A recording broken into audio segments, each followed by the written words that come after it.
Hey guys, Sam here, and welcome back to another FIFA 18 experiment video. In today's video, we'll be taking a look at something that I don't think anybody actually commented. This is just an idea I had, but if you did comment it, I'm sorry, I just could not find it. Today, we're going to be taking a look at what will happen if we take the best players from the Premier League and the best players from La Liga, and we're going to see which of these two teams can actually do better in a league format, which is very, I think, competitive and interesting because both these leagues have some of the best players in the world. Speaking of comments, if you do have any FIFA 18 experiment ideas, leave them in the comments below, and more importantly, if you see one down there that you think that you want to see as well and you think, hey, that's a great idea, leave a like on that comment so it goes up and I can see it and I'll make a video on it because I do want to use your guys' ideas. And also, apologies if you did comment this, I actually searched like for half an hour, I couldn't see anybody commenting this, so if you did, I'm sorry, but I must have just got lost in the amazing support lately with the comments, the likes, the subscriptions, everything has been fantastic. If you go on to enjoy today's video, do leave a like on it. If you're new around here, you may be watching the first video here today, or if you watched a couple you're not sure,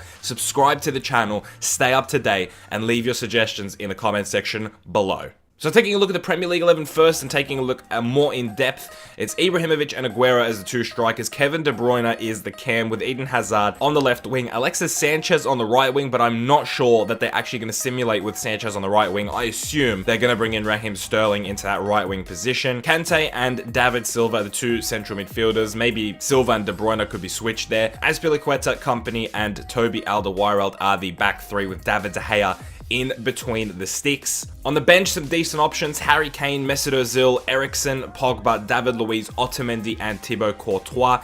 And in reserves, Lloris, Cech, Coutinho, Lukaku, Vertonghen, Sterling, Morata, Lacazette, Mkhitaryan, Fabregas, and Gundogan. Comparing that to the La Liga 11, who similarly play a back three because fullback ratings in FIFA just suck. But to be fair, the La Liga 11 was much closer to playing a back four than the Premier League 11 because they have Marcelo, 87 rated left back. They just needed a high rated right back and they would have been fine. There's no one above 85 rated in the right back position, but that back three still looks pretty decent. Up top, they've got Griezmann and Luis Suarez with Iniesta right behind them. Cristiano Ronaldo in the Barcelona shirt there. Look away, Real Madrid fans. A lot of Madrid players in this team. Messi's on the right-hand side, of course, with Modric and Kroos as the two midfielders. Ramos, Piqué, and Diego Godin make up the back three with Jan Oblak in between the sticks. Bench options include Karim Benzema, Gareth Bale, Casemiro, Rakitic, Busquets, Marcelo, and Ter Stegen.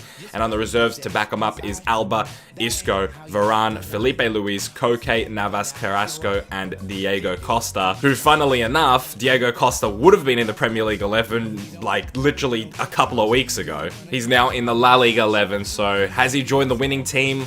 I think we're yet to find out. So what I've gone and done is put these two teams in the Serie A. I was juggling between the Serie A and Bundesliga, and I just thought, you know what? Serie A has more top teams, I think, with Juventus, Inter, Milan, Fiorentina, Roma, Lazio, Napoli, even Torino. I mean, I feel like there's more opportunities there for these teams to have a bit of a challenge, where I feel like in Bundesliga, it's Bayern Munich, Dortmund. If you want to chuck in a few others like Leverkusen or Leipzig, you could, but I just feel like the Serie A has a bit more to offer. And of course, before we look at halfway through the season, these two teams have to play against each other, which should be a huge game. So let's take a look at what happens when these two teams face each other and which of these two teams can get the upper hand. So the first game is a La Liga 11 home game, and I would be expecting them to look at getting 3 points here. The Premier League 11 gonna try and do their best. I mean, they should be happy with a draw, I would assume, but a quiet opening start to the game here as half an hour passes by. Both teams maybe feeling each other. Sergio Ramos scores in the 36th minute with De Bruyne bringing it back to 1-1 crucially before half time, and they go to the second half all even, and this is a tougher fight than I expected. Ibrahimovic makes it 2-1 in the 70th minute with 10 minutes to go. Can the La Liga 11 bring anything back? No, they cannot. They can't. I can't believe that. The Premier League 11 with an away win. That is massive. That is absolutely huge. So halfway through the season, that is what the table looks like, with the La Liga 11 just one loss to their name, and that was against the Premier League 11, which means they've beat every other team in the Serie A, or drawn against them, I should say. They haven't lost, I should say, to any other of the Serie A sides, which is crazy. However, the Premier League 11 have lost 3 games and now stand 12 points behind La Liga 11, with Juventus and Milan between the two teams. However, the Premier League 11 has scored 1 more goal than La Liga 11. So when I said that the La Liga 11 had more firepower, it really at the moment is very, very even, and it's the defensive side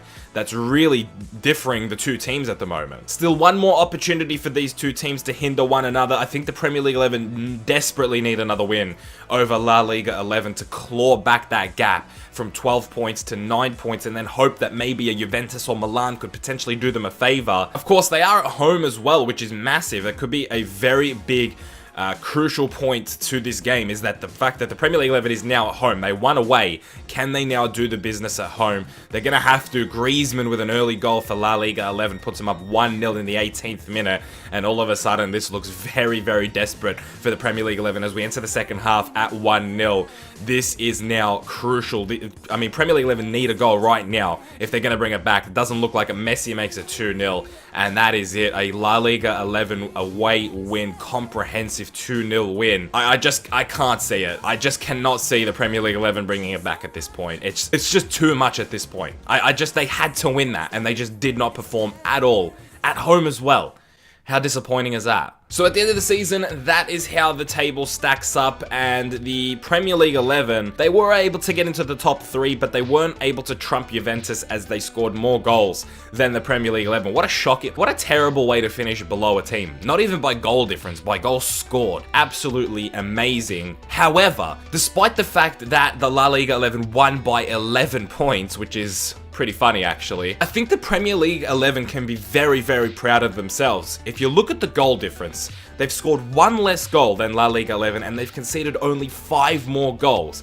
But they lost less games than the La Liga 11 overall. When you take a look at the two teams just like that, without the points, there's not much of a difference between them if you're being really honest with yourself. It must have just been silly losses from the Premier League 11, maybe losing a 1-0 or drawing a 1-1 that's really hurt them now at the end of the season. And at the end of the day, for the La Liga 11, 26 wins out of 38 games. It's just, they just were too good at the end of the day. They were just picking up the wins when necessary. They kept that gap alive. If Premier League 11 had won that second game, then the gap still would have been 5 points. And I think it was pretty impressive from the Premier League 11. The second half of their season, they lost just that one game to La Liga 11. So overall, I think both teams can hold their head up high. The La Liga 11, it's just, what can you say about the La Liga? It's some of the best players in the world play there. And let's be honest, I mean, how are you meant to trump a team with Ronaldo, Messi, and Suarez in it? How are you meant to beat that team, realistically speaking? Taking a look at the top goal scorers, Luis Suarez picked up 20 goals in the league, and he's the only person in the top 15 for the La Liga 11. In terms of the Premier League 11, Lacazette picked up 19 goals, Eriksen picking up 16 goals from midfield. That's huge. Looks like Luis Suarez did a bit of a carry job there. It looks like he might have some sore shoulders after this campaign here. A little bit more of an in-depth look at the La Liga 11 with Suarez getting 10. Bit more of an in-depth look, and Luis Suarez picked up 20 goals and 7 assists, which is absolutely insane. What a campaign from him. Right behind him, Diego Costa played 25 games, picked up 10 goals, 5 assists, so not bad from Diego Costa there. Other than that, no one really stands out for me. Isco, 5 goals, 9 assists is not too bad. Messi, in just 13 games he played, scored 4 goals. Ronaldo just played 20 games, 3 goals, 2 assists. Benzema, 0 goals, 1 assist in 18 games. So really, a lot of these players, the big players, other than Luis Suarez, a lot of them sucked. In terms of the Premier League 11, it was a bit more spread out, I would say. A lot of, not one person, I think, really stood out. Everybody did very well. I'd say Christian Eriksen, though, was the best player for them.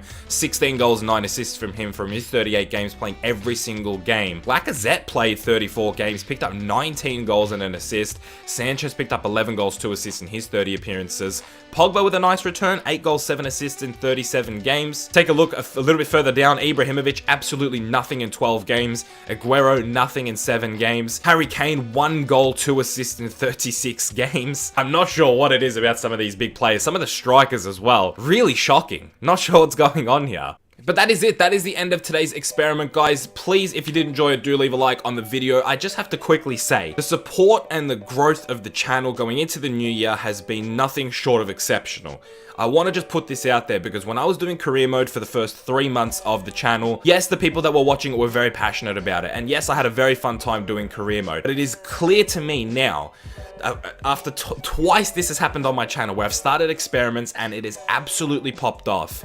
It has been nothing clearer to me that experiments are the way to go. I think, in the future. Until career mode as a game mode improves, or until I can find a way to do career mode where you guys will actually watch it, like what Jared has done with the rebuilds, there is absolutely no point in me doing career modes anymore, because experiments are what you guys want to see. I have so much fun making them. I thought my channel was dead a few months into FIFA. I really did. I thought that this is it. It's happened so many times to me where my channel has been dead, and just when I think it's over, something happens, something gets picked up, and something just catches the wind. And I don't know how or why it keeps happening, guys, but it just makes me want to do this so much more. Like, I'm just so much more passionate once I've gone through a down period and then this happens. I get so excited. I get so energized. I want to get things done, and I want to keep riding this wave. So thank you so much for those of you who have come. I don't mean to like make this video somber or anything like that. I'm just saying thank you very much from the bottom of my heart. You guys don't know how much this means to me. You don't know how much I want this to work and how much I want this to happen, and for me to continue and have a great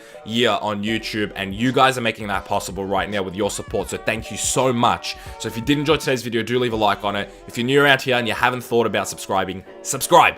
What are you waiting for? Come on now. And other than that, guys, leave your experiment suggestions in the comment section below, and that is it from me. Thank you so much for watching today's video. I hope you did enjoy today's video. I hope you had a good day. I will see you guys in the next one very soon. Keep it real.